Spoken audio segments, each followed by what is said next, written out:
love. I feel like it's been forever since I've done one of these memos or uploaded a YouTube video. Hey. I could not let this upcoming release go by without coming and talking to you guys or going live or something. So if you know me, if you know B, then you know I like to walk and talk. So if you hear random sounds in my house, it's because I'm moving from one room to another one. Because I'm too excited. I'm too excited to be still when I'm talking about these books and these characters, especially this book and these characters. We are about to unleash Succession, which is book 9 of 10 in the Black Mayhem Mafia Saga.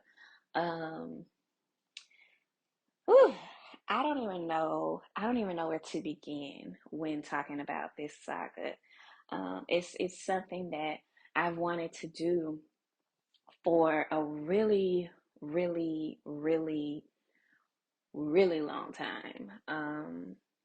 For years, I've wanted to do a family saga, and I've tried several times, but it never clicked.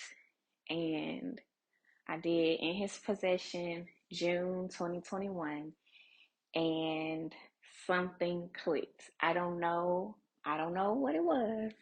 I don't know if it was because it was Black Mafia and there weren't a lot of books um, going that route. I've had several people come to me and say how difficult it is to find Black Mafia books that are well written with actual Black characters as the main characters, because what often happens is things are marketed as Mafia or Black Mafia, and only one of the characters is Black. Now, that's not so much the case. We got several Mafia type books and series and whatnot popping up, and I would like to think I had, something to do with that because before my series, my saga, I vaguely remember seeing one book around that time. And it actually discouraged me because it happened so like far and few in between. So that when I saw this author post a cover with Mafia in it, I was like, well, shit, they gonna think I'm trying to do this because she's doing it. That's how little it was on the African American urban and romance genres. Um, I felt like I had to wait because someone was doing it at the time. So now I'm seeing it a lot more regularly, and I like to think I had something to do with it. So, this saga holds a very dear place in my heart because I feel like it's the introduction of what I'm supposed to be doing, what my true lane is, which is soft, sweet, spiritual, and street romance. I don't write the typical urban, super duper hard romance. It's not going to be just crazy with a whole lot of, drama and just something popping off every page, every chapter, all of that kind of stuff. I like to tell stories, and sometimes the story is within the internal conflicts, or what's happening in the character's mind and their emotions. A lot of my books has a heavy emphasis on character development versus external conflict and things like that. So, for me to have finally found a formula that works, that readers enjoy, I've just been on cloud nine with this saga, period. And I'm sad to see it go, but I'm also kind of at peace because um, it's a testament of something that I've always wanted to do that I never thought I would be able to do successfully. And I'm just ready. I'm ready for, the next thing to come because I'm not going to be one of those authors who consistently drops books after that quote unquote last book drops. So after book 10, you ain't gonna get books 11 through 15 or anything like that. It's legit gonna be the end after book 10. What I might do is create like a reunion type of story on their anniversary or for Christmas or something like that. And that's if I feel like the voices can still be uniquely theirs. If it feels like something I won't be able to do organically, if it's too hard or it's, if it's not feeling right, I'm not going to be able to do it. So, book 10 is really going to be the end as of now. So, let's get into Succession. I am so excited. I am so excited because it is the rise of a Black Mafia gentleman. Rameek has had the least amount of appearances from book 1 to book 8. You started to see him more since I want to say that was book 5. The In his possession too, that's when you started to kind of see him more. But I've kept Rameek hidden because not only does he play a very vital role within the mafia, but he's been forced to live a double life because of his role in the mafia. So he has not been around everyone consistently like the rest of the members of the family. And it's been a lot of anticipation on my part. I can't say for you guys, but I can say for me, it's been a lot of anticipation finally getting to the point of Rameek's story because he's had such little roles within the books. Now, he hasn't had minor roles in the mafia, but he's had very minor roles in the books.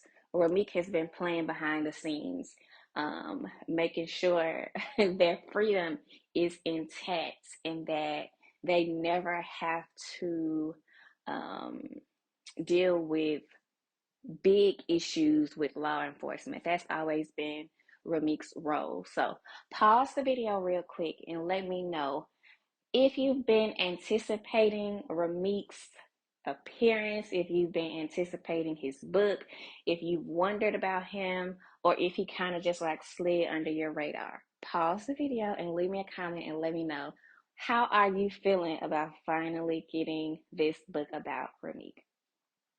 Now, Rameek, he's the gentleman of the mafia. And the reason why I say that, he's sweet, he's sweet, he's sweet, but he ain't soft. Don't get it twisted. He's still a mayhem brother. He's still about that life. But he's very sweet. He's the romantic one. He's the one who likes to do intimate things, and he's a gentleman. He's not a playboy, but he's just a gentleman. I don't know. I can't really describe him. I'm cheesing so hard right now because I can't wait for you guys to um meet him. He's very intentional with the way he loves on his woman. He has no like qualms about showing his heart, communicating, letting his woman into his mind. He has no qualms about being a man of service. He loves to serve his woman. He loves to cater to his woman. He loves to spoil his woman, and he's a very he's a lover. We'll just say it like that. He loves to love on his women physically. I'll just say it like that. And I love Rameek. He's probably the healthiest of the Mayhem brothers, as far as women and relationships go. He doesn't have any, relationship baggage or issues with exes or things like that. He's not conflicted. He's very upfront with what he wants and what he has to offer. So I think he's going to be the least problematic male character of the entire crew, not just the Mayhem brothers, but he's going to be the least problematic out of the entire crew. So when Succession starts, well, first of all, have you read Indiscretion? If you ain't read Indiscretion yet, what is you doing? You can't read Succession until you've read Indiscretion. The Black brothers and Miss Princess Dijon, their books were able to be read as standalones, but when it comes to the Mayhem brothers, I highly recommend that you read all three of their books back to back, just because we're setting the scene, we're setting the stage for the grand finale. So I wouldn't want you to miss anything before the last book comes out in June. Um, the characters don't necessarily you gotta read these back to back books. I think it's 7 through 9. I would highly recommend that you read back to back. So if you've been picking and choosing and skipping books up until this point, I do not recommend that you do that with these Mayhem brothers. You got to read them all. Even if you don't like Remy, I saw y'all reviews and I saw y'all comments. But what I loved about Indiscretion was that even though we had some people who didn't like Remy, some people who didn't like Genesis, some people who didn't like them together or wanted them apart, you still thoroughly enjoyed their story. And I love that because not every character is going to be the same. Not every relationship is going to be the same. You're not always going to love every character in a family, in a saga, in a series. So it was I was tickled. I was very amused because I got so many different different reviews on Remy and Genesis, but overall it was still the same. I thoroughly enjoyed the book, so I was happy about that. It tickled me a lot, but I was really happy about that. Okay, so back to Ramik. Ramik is the gentleman. He is the district attorney, and his role has been to not just he's not the mafia's lawyer. Basically, what Ramik does is he decides what charges, if any, can be brought against the mafia. He chooses things to bring before a judge. He chooses things to dismiss. He chooses things that their actual defense team will be able to get dismissed. But with that being said, Ramik is a very successful district attorney. So he's not going to be putting himself in positions to go against, their team of defense lawyers and lose and mess up his reputation and his record. So he's very particular about what he allows to be brought forth against the mafia. That's the key role that he plays. He also has his hands in different government offices to see what kind of evidence, if any, is being built against the brothers. So his role has been basically to be their legal advisor and keep them out of shit as much as he possibly could. And in order for him to do that, he has to keep his distance from the family publicly. Um, and that's been tough. It's difficult watching your family grow closer and bloom and get all this notoriety, and you're playing this vital role, but you're kind of like a ghost because you can't be around them, you can't be seen with them in public. So Ramik has struggled with his position in the mafia for quite some time, and when his book starts, he's in a position where he has to temporarily choose which one he's going to be all in for. It's no surprise, this is not a spoiler alert, that he chooses to be all in for the mafia. So, with him making this choice, he has to step down from his role as district attorney for quote unquote political politeness.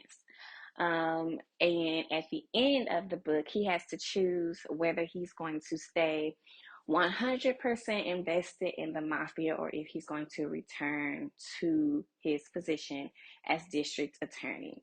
And I loved making Ramik make this decision as I wrote, because typically what I'll do is I'll outline my story fully, but I let the characters tell their own story. So this was one instance where I had a particular ending in mind and it completely went left. So if you think you know what he's going to choose, I can assure you, you don't know what he's going to choose because I didn't even know what he was going to choose. He changed my mind at every turn, which I thoroughly enjoy and allow him to do because it seems it was a very organic choice, not just for the mafia as a whole, but for him. It's difficult when you've built your life around your career or your family or whatever the case may be, and then you get put in a position where you can actually choose, okay, what now? Do I put myself first? Do I put my career first? Do I put my woman first? Do I put my family first? What am I going to be most loyal to in this season of my life? So that's the question that Ramik is faced with at the end of Succession. His love interest, Fallon Roosevelt. Everyone calls her Rose. She is the plug's privileged princess. She is the plug's daughter. She's very spoiled. She knows the code, she knows the streets, she knows the business, but her father has severely shielded her from that. One thing that I love about Fallon is she's able to take it there, very, very much able to take it there. But she doesn't want to. She can be a beast, but she wants to be the beauty. She can be hard, but she wants to be soft. And her character was a little bit, I don't know how I can describe Rose. She she had a very large weight placed on her shoulders, and she had to not only choose between doing what she thought was right for her father and the business, but doing what was right for herself, her career, and her relationship that ended up blooming with Ramik as well. Hold on one second, you guys. I got some cured meat on the stove. I'm finna cook me some greens this Sunday, and it sounds like my water is about to start over. Hold on, let me cut that down a little bit. There we go. But yeah, she has a lot of choices that she will need to make as well. And her choices are, I'll say her choices are just as important as Ramik's because she has an entire organization of close to 100 men who are riding on her choice. Not only that, but her ties and her affiliation with the Black Mayhem Mafia, they're dependent upon her choice as well. So Rose is in a very sticky situation because she has to be soft, she has to be a woman, she has to be in tune with her emotions, she has to grieve and deal with these heavy hitting real life situations that would break even the strongest of people down. But then she's also in a position within her career and in the streets to where she's being told, don't show weakness, don't show emotion, don't let them think this is a button or a trigger for you because they will use it against you at every turn. So she's very divided and she's very conflicted in a way that resembles Ramik, but hers is more so internal and external, while his is more so the legal system and law enforcement versus the streets. So I think this couple was paired very well for that reason. They're both in seasons of transition in their lives, and they make it easy for the other to bounce their ideas off them and choose what's best for them. And they also put themselves in a position to be able to say, okay, you know what? I want to be in your life. I want to be in a relationship with you. I want to get to know you. No bullshit, no exes, no conflicting, none of that. Just we like each other, we want to be together, we finna do this thing, and whatever we got to do to make it work, that's what we're gonna do. So this relationship, my ducks outside just quacking. I hope y'all can't hear them. This relationship is different from the other Mayhem brothers because there's not a lot of back and forth. There's not a lot of push and pull with the couple. What I will say is in the beginning, the relationship has a very slow burn. They've known each other for over 10 years, maybe 12 years. They've never been in a relationship. They speak to each other often, but it's never more than like a handful of words. They've never denied their attraction to one another, but they've also never taken things to a physical or romantic level.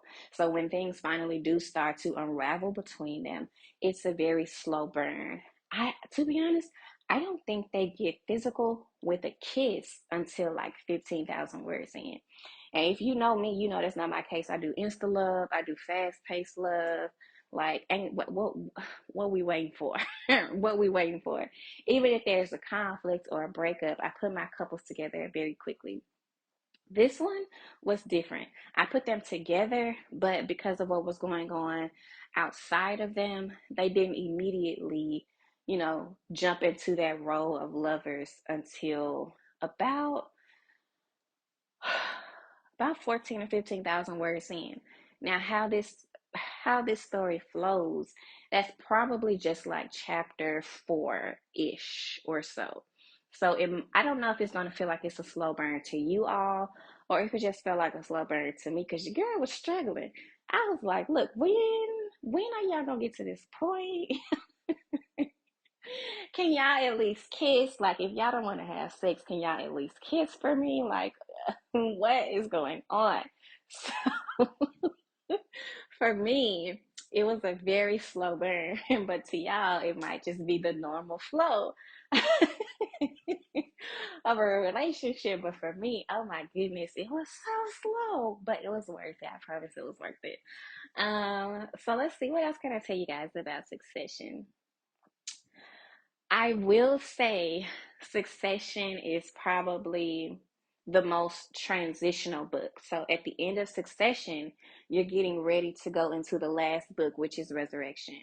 And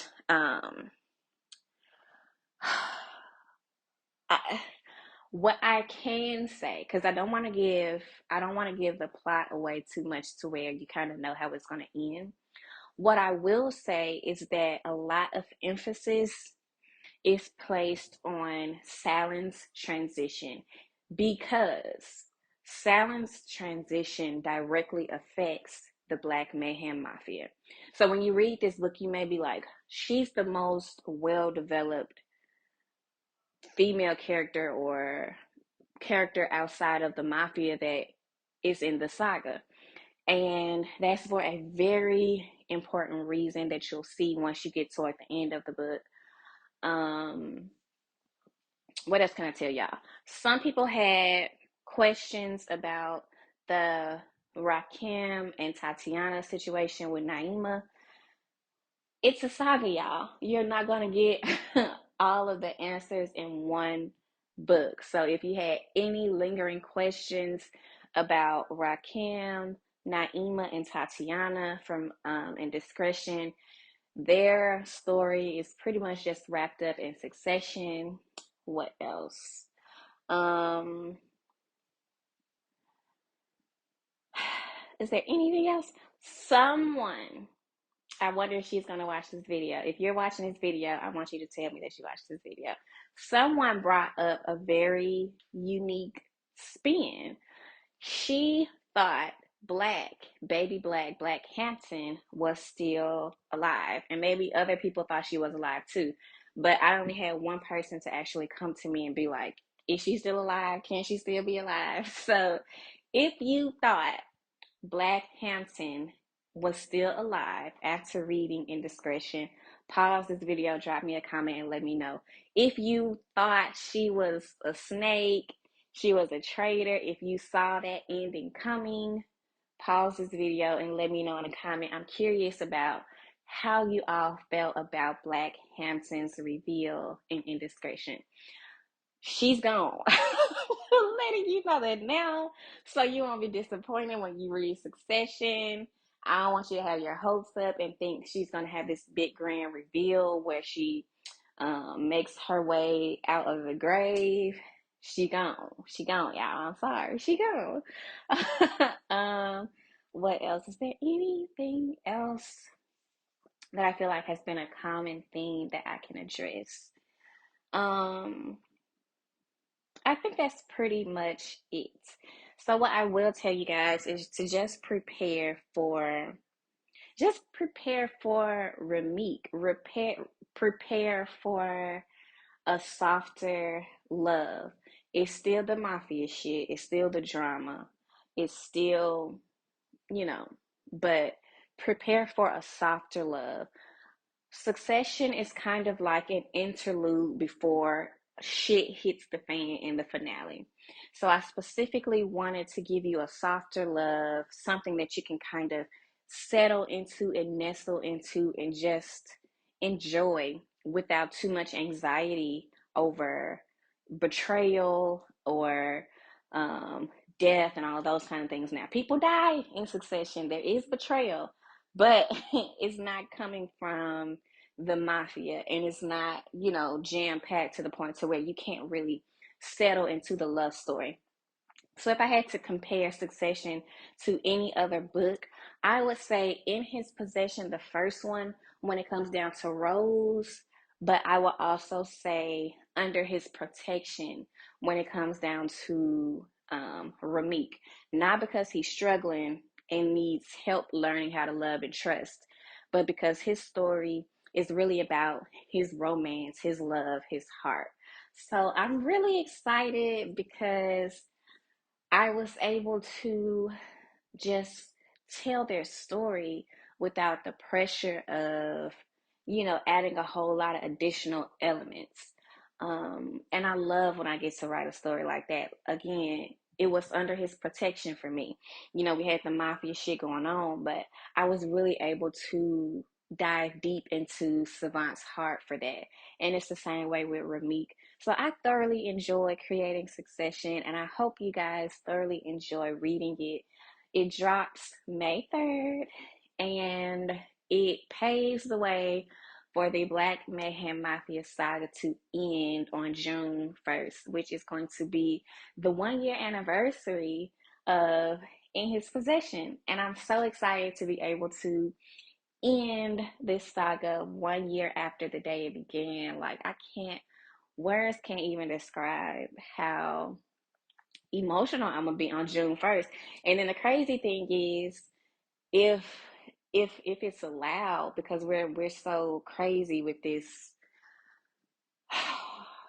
pandemic situation, if it's allowed, if I'm able to do so in a healthy way, I'll be traveling on June 1st, and I'll be somewhere on a beach with some drinks, just enjoying my life and enjoying this saga coming to an end.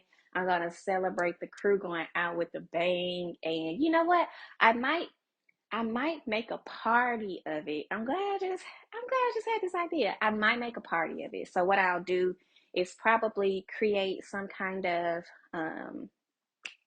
I think it's Crowdcast. I think that's what I've been using. Some kind of Crowdcast link that will allow you guys to tune in live with me, and we'll be able to just discuss the saga, and you'll be able to come on camera if you want to. We could take shots together. We could have us a glass of wine. However y'all want to do it, we could do it. I think that's exactly what I'm going to do. If that sounds like something you want to do, have kind of like a little virtual party to send the crew off with so much love. Let me know in a comment if enough people are interested in having this virtual party. We're going to set it up for sure.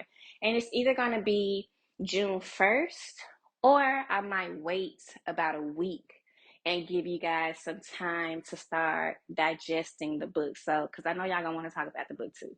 So, I'll either do it on June 1st, or I might need to do it May 31st so we can have the party before the book comes out.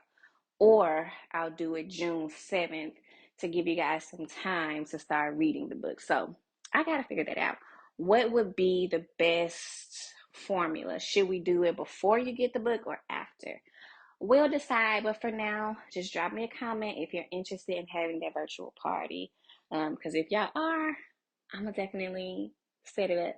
But again, Succession comes out May 3rd. I will drop the link for you to pre-order below if you have not already. Also, there's going to be a Black Mayhem Mafia Saga box that you will be able to pre-order when the book goes live on June 1st. Only pre-order. I will not have everything on hand.